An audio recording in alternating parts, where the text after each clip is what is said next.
Let's move to the main activity and start populating the list view with the data of the array list. Start initializing the list view.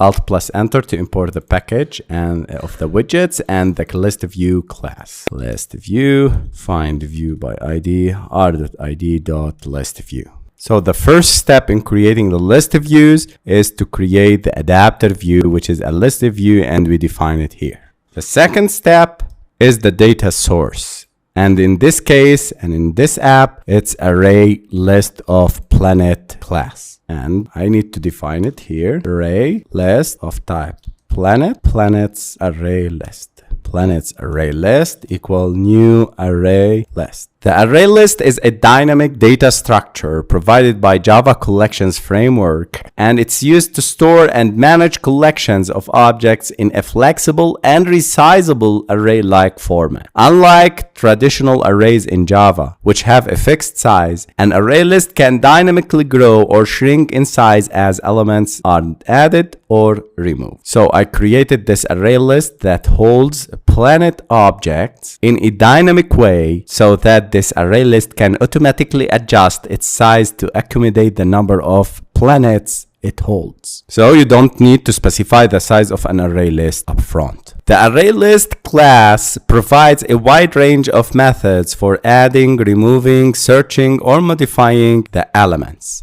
So I'll use planets ArrayList.add method, and here I need to add a planet object. And to add the new planet, I need to create a new planet, or I can make like this.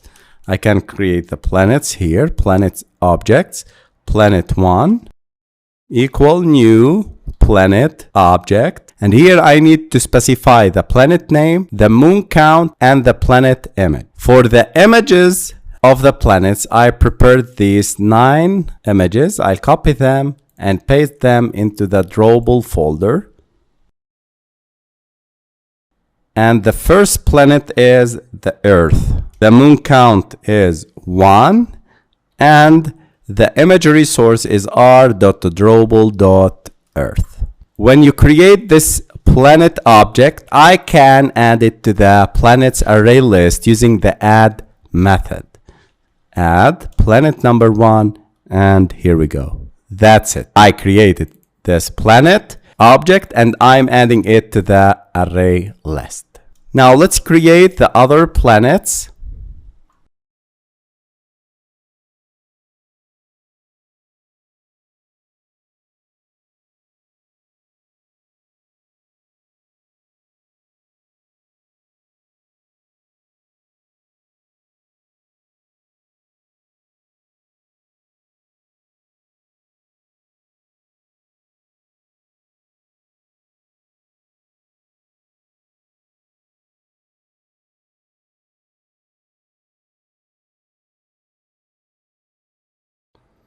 I'll add them here to our array list.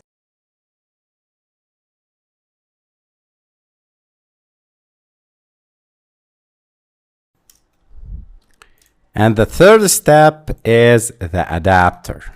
Adapter, in our example, is a custom adapter that we created before.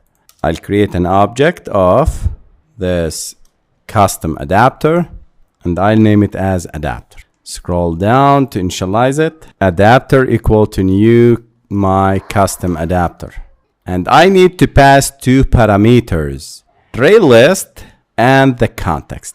So planets array list and get application context.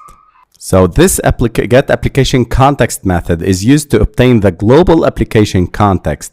It's a method provided by the context class commonly used throughout the Android development to access application level resources and services.